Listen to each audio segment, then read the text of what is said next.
인생은 길을 걷는 여행과 같습니다. 많은 사람들이 여러 갈래길 가운데서 한 길을 선택하고 살고 있지요. 그런데 성경은 그렇게 많은 길을 우리에게 보여주지 않습니다. 인생의 길을 크게 두 길이라고 보여주고 두 갈래 길에서 어느 길을 갈 건가를 선택하라고 말씀하고 있습니다. 오늘 본문은 신명기 27장과 28장에 나오는 화와 복, 아주 길게 나왔던 그 이야기의 요약이기도 하고, 오늘 교동문을 우리가 함께 읽었습니다만 시편 1편에 나오는 그런 말씀에 비교되기도 합니다. 복음서에 가면 예수님께서 산상설교에서 가르치신 말씀, 그 산상설교의 마지막 이야기를 오늘 우리가 방금 찬양으로 부른 거거든요. 말씀을 따르는 사람과 말씀을 따르지 않는 사람, 인생은 그 두 길이 있다는 거예요. 똑같은 이야기를 누가복음은 평지설교를 통해서 우리에게 들려주면서 거기에는 구약처럼 화 이야기까지 그렇게 등장하죠.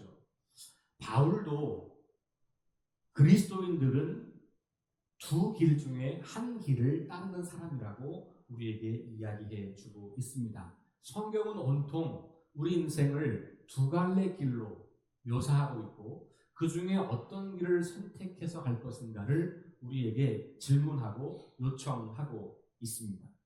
오늘 본문 역시 비슷하게 두 갈래길을 소개하고 있어서 오늘 이 말씀을 중심으로 해서 어느 길을 우리는 지금 걸어가고 있는 것인지를 점검하고 그리고 돌아보는 시간, 그리고 새롭게 결단하는 시간이 됐으면 좋겠습니다.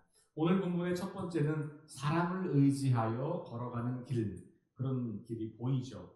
5절 말씀 보면 무릇 사람을 믿으며 육신으로 그의 힘을 삼고 마음이 여호와에게서 떠난 그 사람은 이렇게 나와 있어요. 몇 가지 표현 되어 있는데 사람을 믿는다, 육신으로 그의 힘을 삼는다, 마음이 여호와께서 멀어져 있다, 떠나 있다, 이렇게 표현하고 있습니다. 사람을 믿고 산다는 것, 어쩌면 우리 인생에서 중요한 일입니다. 그런데 우리는 인생을 살면서 사람 믿을 거 못 돼, 이런 경험들을 많이 하게 되죠. 그럼에도 불구하고 우리가 정말로 믿고 신뢰할 만한 사람이 한두 명 정도 있다는 건 큰 은혜이고 복인 것 같습니다. 그렇지 않습니까? 여러분도 누군가를 정말로 신뢰하고 따를 수 있는 사람이 인생 중에 몇 사람 있다면 괜찮은 일이죠. 그러면 여기서 사람을 신뢰하지 말고 육신을 힘으로 삼지 말고 라고 하는 그 말은 그런 사람들조차 다 무시하라는 거냐, 그런 말이 아니고 사람을 하나님보다 더 의지하게 되는 것을 말합니다. 여기 오늘 육신으로 라는 표현이 있잖아요. 바울이 자주 쓰는 표현이에요.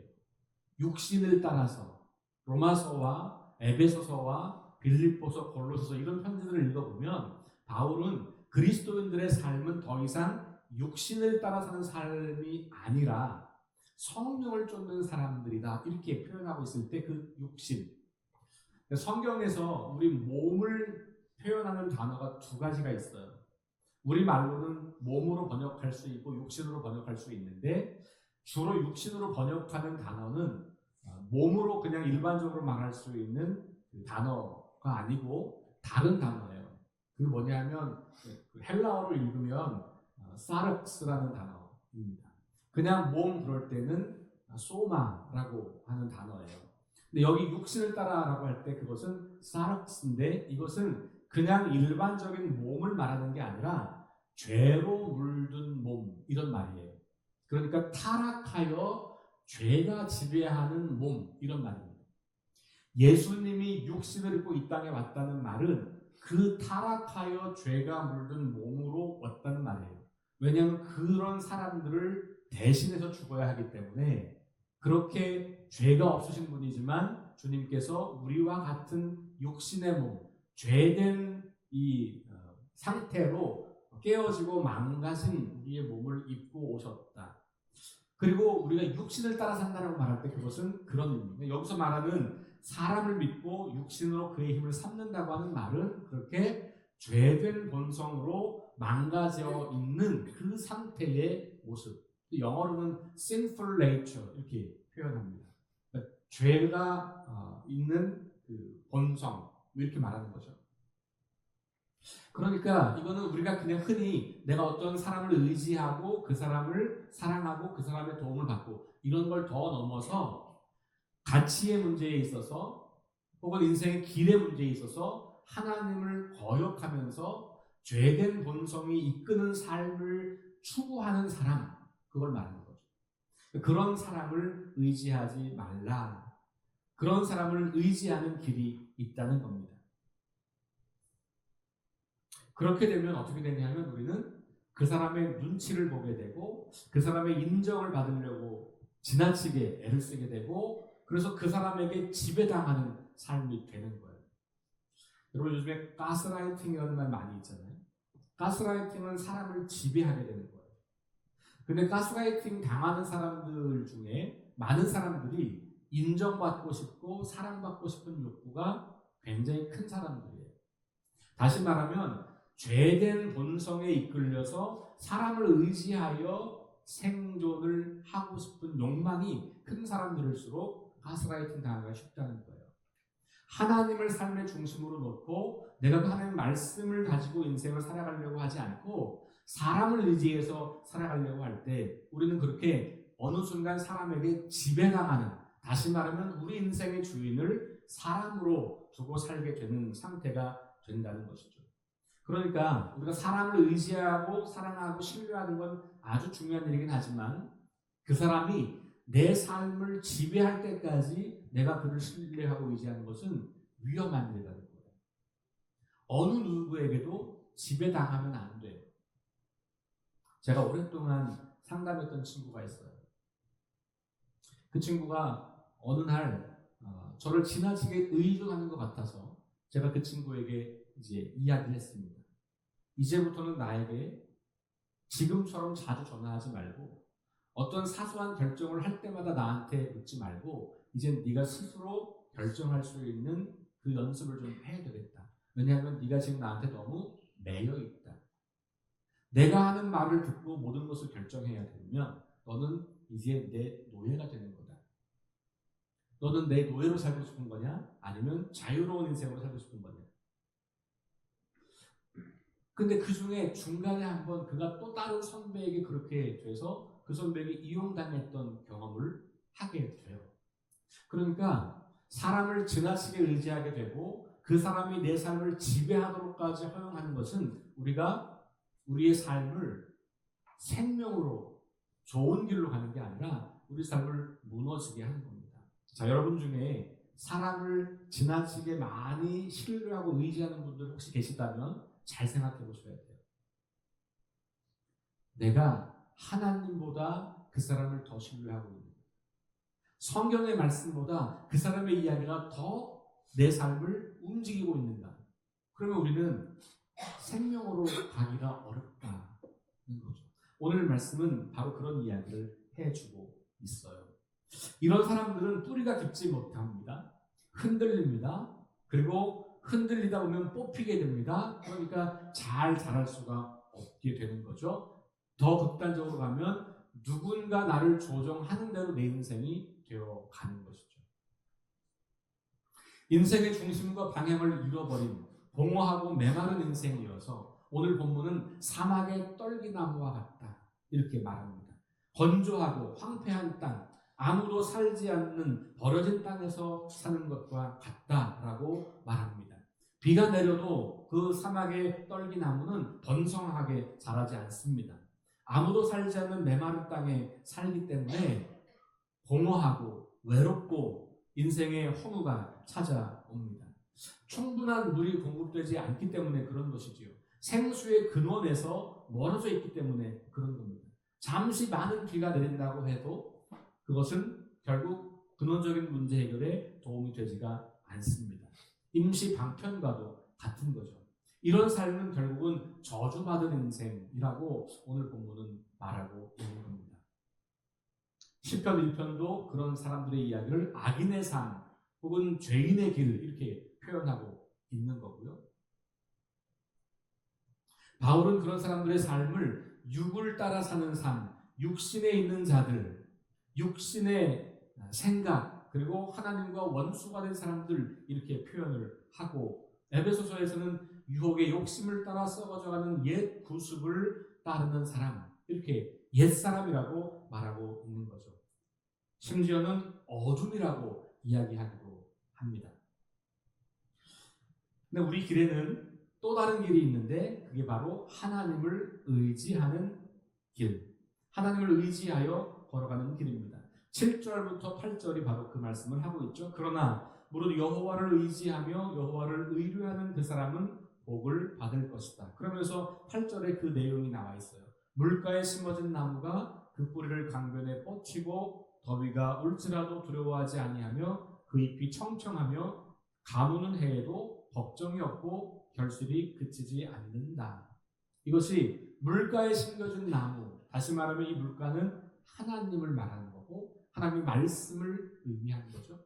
우리 인생이 물가에 심겨진다는 건 뭡니까? 하나님과 하나님의 말씀을 늘 우리의 양분으로 삼아서 살게 되는 것. 우리가 하나님 곁에서 하나님의 말씀의 그 공급을 받아서 살아가는 것을 이렇게 샘가에 물가에 심겨진 나무로 성경은 이야기를 하고 있는 겁니다. 하나님의 생명의 근원이심을 믿는 것이죠. 그래서 그 하나님을 신뢰하고 하나님을 의지하는 겁니다.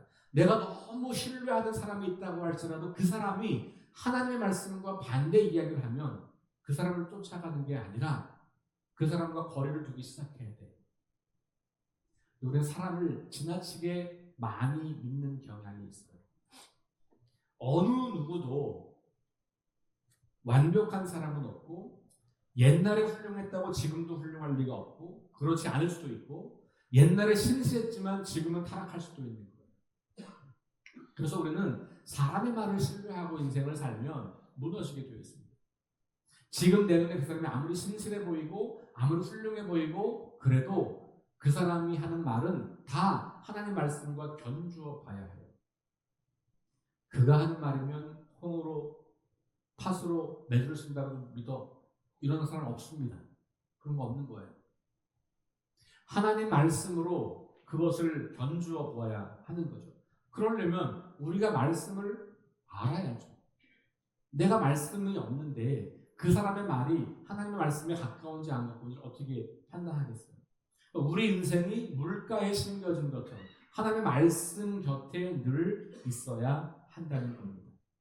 생수의 근원을 우리가 멀리 떨어져서 살아가면 메마른 나무가 되는 것처럼 우리 인생 가운데 생수의 근원이신 하나님이 우리 삶의 주인이 되시고 우리 삶의 가까이에 늘 내 삶에 공급하는 것을 제공해 주고 있다면 그러면 우리 인생은 풍요로운 삶을 살게 된다는 말이죠.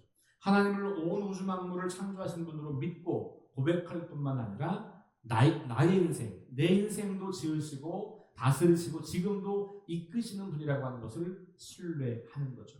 하나님께서 허락하신 좋은 선물인 사람들과 서로 사랑하고 의지하면서 하나님을 우리 인생의 주인으로 인정하는 것을 놓치지 않는 사람들입니다.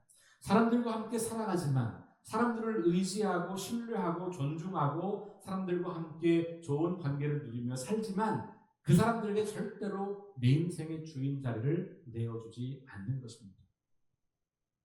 사람들에게 인정받고 사랑받는 것 필요한 일이고 중요한 일이긴 하지만 거기에 내 생명을 걸지 않는 것입니다. 바울은 이런 인생을 영을 따르는 자, 하나님의 영이 거하는 자, 하나님의 영으로 인도함을 받는 자라고 말하고 있고 주 안에서 빛된 자녀라고 표현을 하고 있습니다. 이런 인생은 물가에 심긴 나무와 같아서 물이 끊임없이 공급되기 때문에 가지가 쭉쭉쭉 뻗어나가고 그 잎이 푸르르고 열매가 풍성히 맺히게 되겠죠. 때로 가뭄이 온다고 할지라도 그 물이 다 마르지 않는 한 걱정할 것이 없는 거죠. 그러니까 메말라 죽을 염려가 없는 겁니다. 비록 어려운 시기, 가뭄의 시기가 오기도 하지만 그들의 삶은 물가에 심겨진 나무처럼 그 잎이 푸르르고 열매가 풍성한 인생을 살게 됩니다. 비밀은 뿌리가 물에 닿아 있기 때문에, 계속해서 그 생수가 공급되기 때문에, 하나님의 말씀과 하나님 그분이 우리의 생수의 근원이 된다면, 우리 인생의 위기와 고난과 문제가 종종 다가오긴 하지만 그것이 우리의 삶을 죽음으로 몰아가지는 않게 된다는 것이죠. 더 놀라운 것은 우리가 그렇게 풍성한 인생을 살게 될 때 그 풍성한 인생은 우리만을 위한 것이 아니라 주변에 있는 다른 생명들을 살리게 된다는 것을 우리가 알게 됩니다. 어렸을 때 읽었던 동화 아낌없이 주는 나무, 요즘도 서점 가면 여전히 이 책은 팔려요. 이 책은 1964년에 나온 책입니다. 미국의 아동문학가인 쉘 실버스타인이라고 하는 사람이 쓴 책이에요. 아낌없이 주는 나무. 혹시 이 책을 잘 못 보셨다면 한번 이렇게 읽어보시면 좋겠어요. 이게 동화니까 좀 짧은 이야기.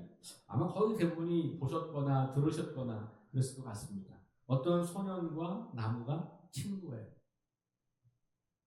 이 나무는 늘 소년에게 열매도 주고 그늘도 제공해주고, 이 소년이 점점 자라면서 나무도 점점 자라게 되고, 근데 이제 자라면서 필요한 게 많아지니까 열매와 그늘 갖고는 만족이 안 되죠. 나무가 내 갓을 떼어서 그거 갖다가 필요한 거 만들어, 추우면 이거 갖다 불 때 이러면서 관계가 지속되죠. 나무는 끊임없이 자기 자신을 소년에게 내어줍니다. 나중에 노인이 된 이 소년이 삶에 지쳐있고, 그리고 이제 거의 인생의 마지막 시간이 되었을 때 가만히 보니까 나무는 그 소년에게 모든 걸 다 내어주고 밑둥만 남아있는, 그루터기만 남아있는 그런 상태가 되는 거죠. 그럴 때에도 그 나무는 이 노인이 된 소년에게 잠시 앉아 쉴 수 있는 의자를 제공해 주는 거죠. 그러면서 이 이야기는 이 나무는 이 소년에게 조건 없이 무조건적으로 모든 것을 내어주는 그 사랑을 노래하고 있는 그런 동화입니다. 조건 없이 주는 사랑과 희생, 그리고 그것이 얼마나 큰 기쁨이 되는 삶인지를 배우게 하는 그런 책이죠. 우리가 물가에 심겨진 나무가 되어서 늘 잎이 푸르르고 풍성한 열매를 맺고 산다면, 그러면 우리는 우리 자신이 풍요로운 것으로 끝나는 게 아니라 그것 때문에 더 많은 사람들을 유익하게 하고 그런 사람들의 삶을 살려내는 거룩한 인생이 된다고 하는 겁니다. 요셉을 향한 야곱의 축복이 있습니다. 제가 작년에 여러분들 생일 맞으셨을 때 음성 메시지로 보내드렸던 말씀이에요. 못 받으신 분이 계시면 저한테 연락 주세요. 제가 누락이 되는, 뭐가 잘못된 일이 발생했거나 제가 놓쳐서 지나갔을 것 같아요. 창세기 49장 23절 말씀 기억하시죠? 샘 곁에 무성한 가지, 담장을 넘는 가지. 샘 곁에 무성한 가지는 하나님의 말씀을 늘 묵상하는 그리스도인을 말하는 겁니다. 그러니까 우리는 샘 곁에 있는 나무. 그러니까 이 야곱이 요셉에게 축복하면서, 야, 너의 인생은 샘 곁에 있는 무성한 가지야. 그 가지가 담장을 넘어가. 이렇게 축복하는 거거든요. 말씀을 가지고 살아가는, 매일같이 말씀을 묵상하며 그 말씀으로 인생을 세워가는 사람들은 그렇게 풍성한 가지, 풍성한 열매를 맺는 나무가 되고 담장을 넘어서 더 많은 사람들에게 선한 영향력을 끼치는 인생을 살게 된다. 묵상하는 그리스도인의 모습이죠. 시편 1편에서 복 있는 사람은 이렇게 나오면서 이런 거 아니고 여호와의 율법을 주야로 묵상하는 자로다 이렇게 말하잖아요. 그런 사람은 시냇가에 심겨진 나무가 이렇게 나오는 게 이게 시편 1편이잖아요. 오늘 본문과 사실 거의 같은 본문인 거죠. 하나님은 생수의 샘이라고 하는 표현이 성경 여기저기에 등장합니다. 예레미야 2장 13절 말씀에는 내 백성이 두 가지 악을 행하였나니 곧 그들이 생수의 근원이신 나를 버린 것과, 이런 표현이 등장해요. 그러니까 두 가지 악, 예레미야가 이스라엘 백성들에게 너네들 두 가지 악을 저질렀는데, 첫 번째는 생수의 근원인 나를 버린 것. 그러니까 오늘 이 말씀도 예레미야 말씀이잖아요. 그러면 지금 그걸 2장에서 말씀하시고 나서 17장에서 지금 유다의 죄를 이야기하면서 너네들이 바로 그렇게 생수의 근원인 나를 버린 것이다 라고 이야기하고 있는 거죠. 두 번째는 뭐냐 하면 스스로 웅덩이를 판 것인데 그것은 그 물을 가두지 못할 터진 웅덩이다.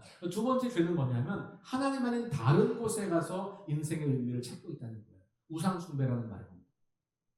그러니까 하나님을 버렸고 하나님 아닌 다른 곳에 가서 인생의 의미를 찾고 있는 것, 이것이 죄다라고 말하고 있는 거고, 이것이 지금 이스라엘 백성들 예레미야가 보기에 유다가 처한 현실이라고 보는 겁니다. 그러니까 생수의 근원이 뭐냐? 우리에게 하나님. 오늘 읽은 말씀에서 좀 더 뒤로 가면 13절 말씀에 이런 말씀이 있습니다. 이스라엘의 소망이신 여호와여, 무릇 주를 버리는 자는 다 수치를 당할 것이라. 무릇 여호와를 떠나는 자는 흙의 기록이 되오리니 이는 생수의 근원이신 여호와를 버렸으며. 똑같죠. 생수의 근원이신 여호와. 예레미야만 그러냐? 아까 읽었던 시편 말씀. 그는 시냇가에 심은 나무가 철을 따라 열매를 맺으며 그 잎사귀가 마르지 아니함 같으니. 시냇가에 심은 나무가 철을 따라 열매를 맺는다. 그 나무가 어떤 나무입니까? 바로 말씀을 묵상하는 사람. 그러니까 하나님은 우리의 생명의 근원이 되신다 라는 말을 하고 있죠. 에스겔서를 보면 47장에 보면 에스겔이 이제 이스라엘이 회복되는 환상을 봅니다. 37장에 유명한 마른 뼈가 살아나는 환상이 나오고 47장에는 성전에 물이 가득 차게 되면서 성전에서 흘러나오는 물이 가득 차면서 그 물이 닿는 곳마다 생명들이 살아나고 그 물이 강처럼 흐르게 되는 이스라엘 회복을 노래하고 있는 장이죠. 거기서 그 성전에서 흘러나오는 물이 발목에 차고 무릎에 차고 허리에 차고 헤엄을 칠 만한 강이 됐고 그 물이 닿는 곳마다 나무들이 살아나고 생명이 살아나고 번성이 일어나고 그 환상을 보고 있는 거거든요. 그 물은 성전에서 흘러나오는 물이에요. 뭡니까? 하나님의 말씀의 물, 하나님의 은혜의 물. 이것이 우리를 살린다는 것이죠.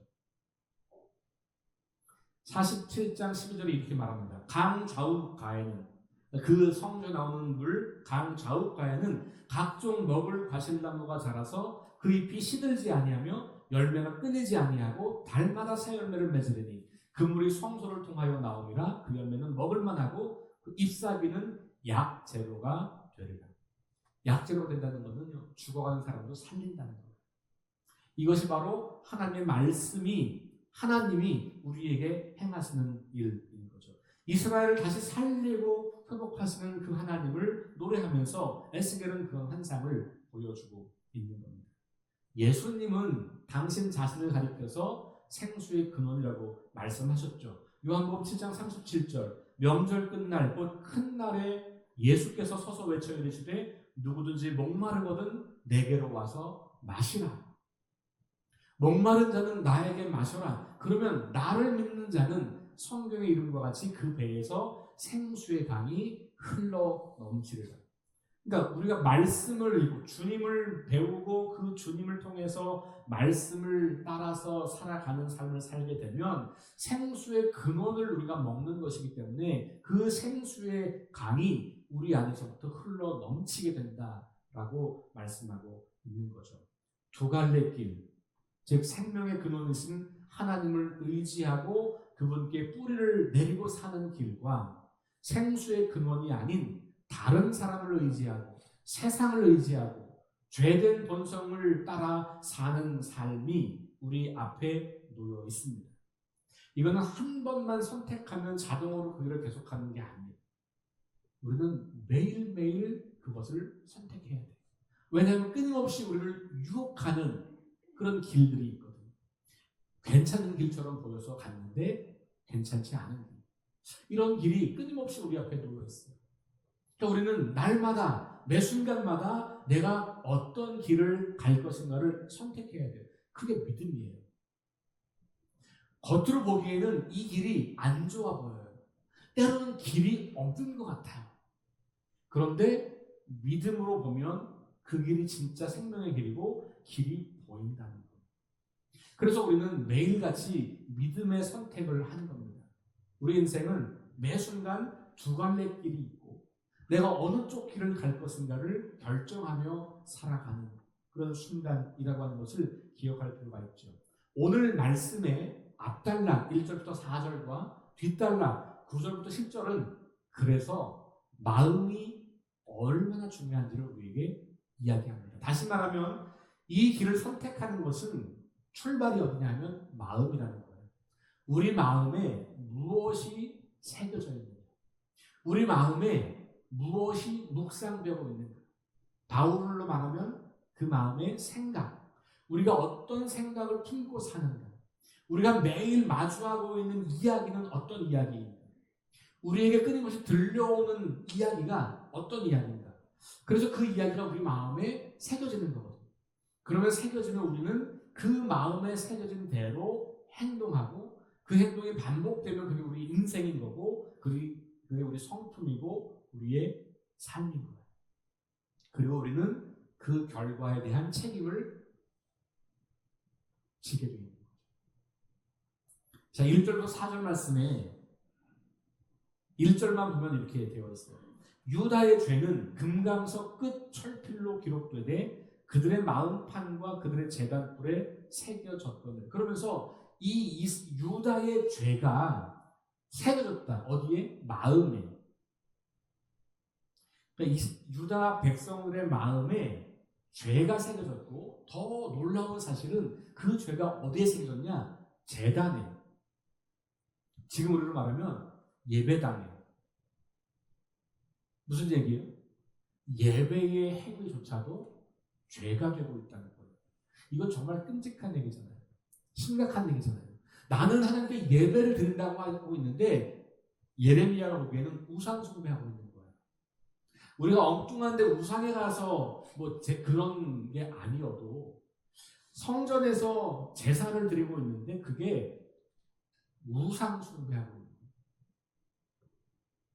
바깥에서 죄를 짓는 것만이 아니라 예배 행위 자체가 하나님을 예배하고 찬양하고 기도하는 것 자체가 죄가 된다는 말은 너무나 끔찍하고 너무 무서운 말이죠. 그렇게 이야기해. 그러면서 마음에 새겼다. 여기 금강석으로 번역한 단어는 매우 단단한 광석을 일컫는 단어예요. 그런데 어떤 영어 성경에서는 이걸 다이아몬드라고 번역을 하기도 하더라고요. 다이아몬드. 그러니까 굉장히 단단한, 가장 단단한 그 끝, 이 펜 끝이, 이 펜 끝에 여기에 끝자락이 이렇게 금강석으로, 다이아몬드처럼 아주 단단한 것으로 되어 있는 철필, 그 철펜, 이걸로 새겼다는 말은 뭡니까? 우리 마음에 깊숙이 지워지지 않게 새겨졌다는 거예요. 그럴 만큼 이스라엘 백성들의 삶이 지금 전적으로 부패해 있다라고 이야기를 합니다. 그리고 그것이 심지어는 제단 뿔에조차 새겨졌다라고 말을 하면서 이스라엘 백성들의 마음 상태가 지금 어떠한지를 보여주고 있죠. 다시 말하면 이스라엘이 왜 이렇게 죄된 삶을 살고 있느냐, 왜 이렇게 우상을 숭배하며 하나님을 떠났느냐, 그 이유는 그들의 마음에 새겨진 것이 그것이기 때문에 그 말이에요. 자, 성경은 우리에게 마음에 새길 게 무엇인지를 여러 차례 반복해서 말씀하고 있어요. 신명기 6장 6절, 오늘 내가 너에게 명하는 이 말씀을 너는 마음에 새기고, 이렇게 말합니다. 그러니까 출애굽한 이스라엘 백성들에게 광야 생활을 통해서 율법을 주시고 말씀을 주시면서 신명기에서 정리해서 다시 말하면서 그렇게 말합니다. 이 말씀을 너네 마음판에 새겨라, 이렇게 말합니다. 잠언도 우리에게 그렇게 말합니다. 인자와 진리가 내게서 떠나지 말게 하고 그것을 내 목에 매며 내 마음판에 새겨라. 7장 3절도 이것을 내 손가락에 매며 이것을 내 마음판에 새겨라. 그러니까 구약 성경은 끊임없이 이 말씀을 기억하라고 하면서 마음판에 새겨라 이렇게 강조하고 있습니다. 근데 그게 안 됐고 예레미야가 진단한 것처럼 뭐예요? 그들의 마음판에 말씀이 새겨지지 않고 뭐가 새겨졌어요? 죄가. 우상 숭배가 거기에 기록이 되어 있는 거예요. 그래서 예레미야가 그들에게 심판을 선포하고 마지막 뒷부분에 가면 다시 그 이스라엘을 회복하려고 할 때 주시는 말씀을 마음에 새겨라 이런 말씀을 해요. 31장 33절에 가면 한번 이건 중요한 말씀이니까 찾아볼게요. 예레미야 31장 33절.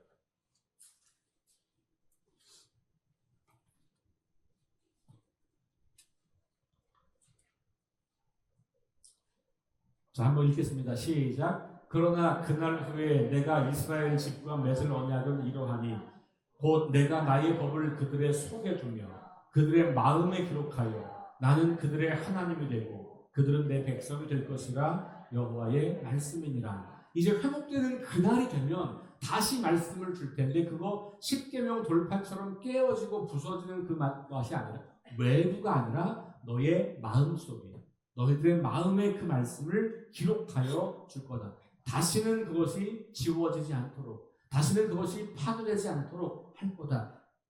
이렇게 말씀하고 있는 거예요. 그러니까 마음이 매우 중요해요.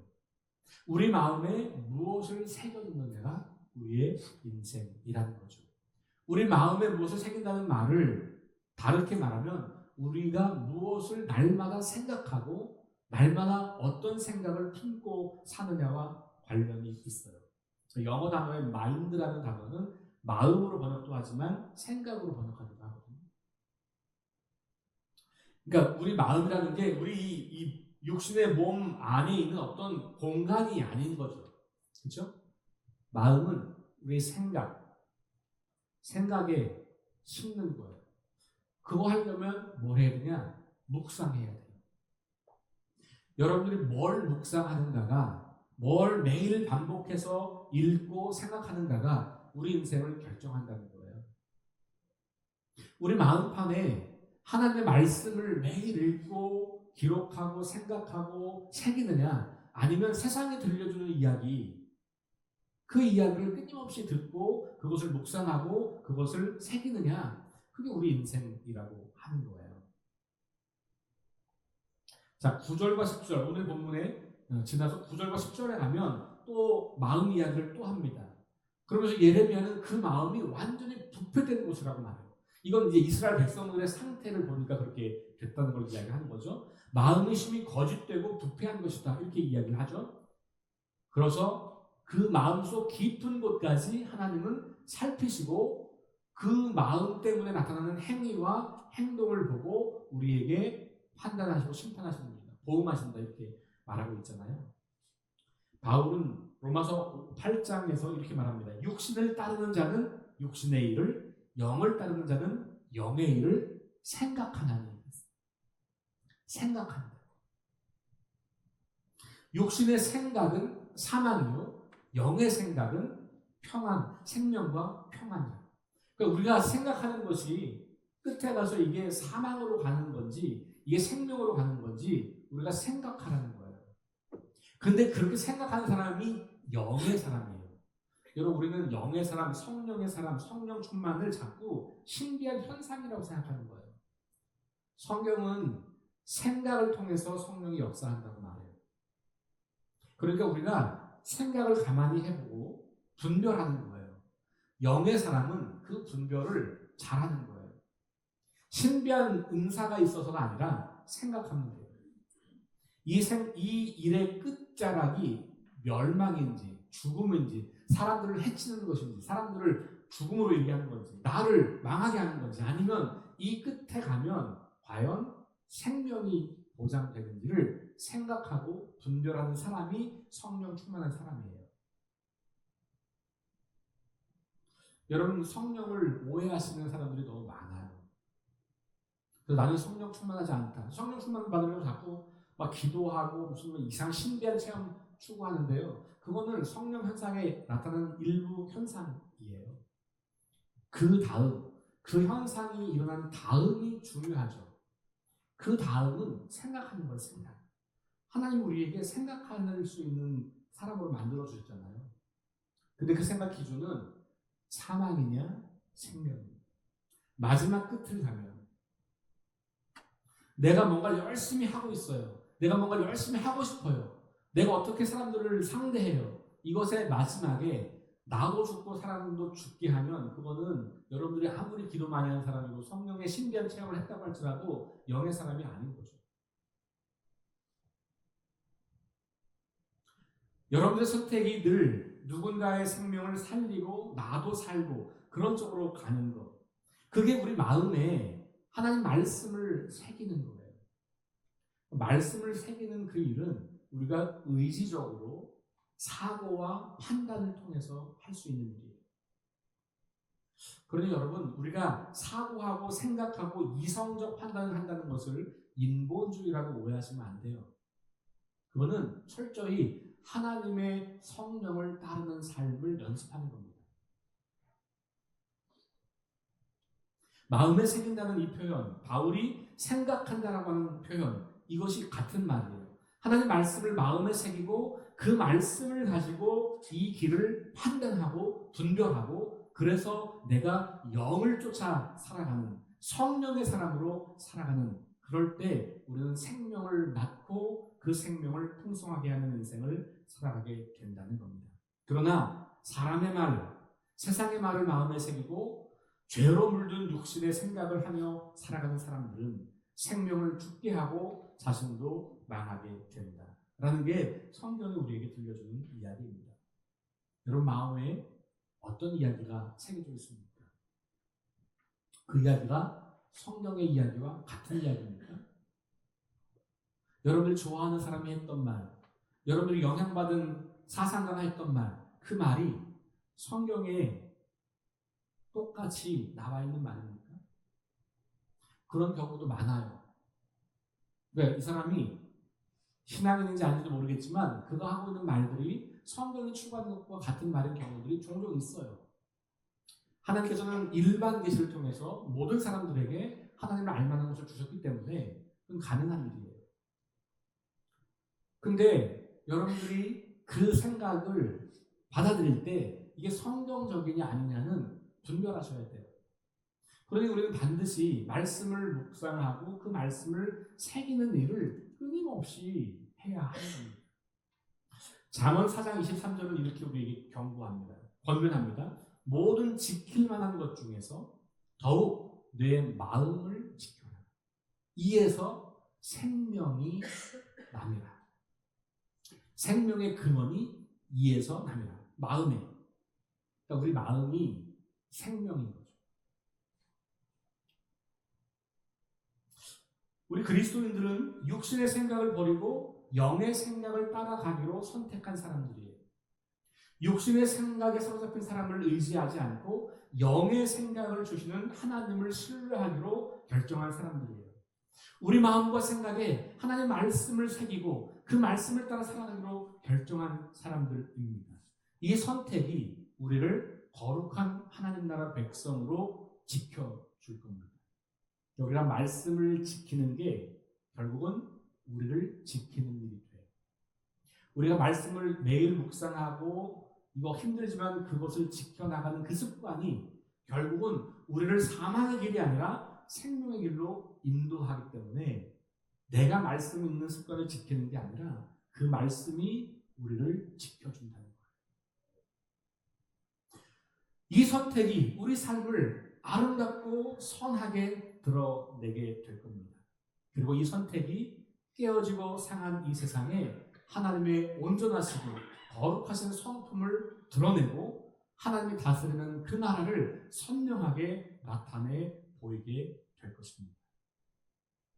죄와 우상 숭배로 부패한 우리 마음에 하나님의 말씀을 깊이 새겨서 하나님을 의지하는 인생, 성령을 따라가는 인생이 되어서 우리도 살고 세상도 살리는 그런 풍성한 인생이 될 수 있기를 주의 이름으로 축원합니다.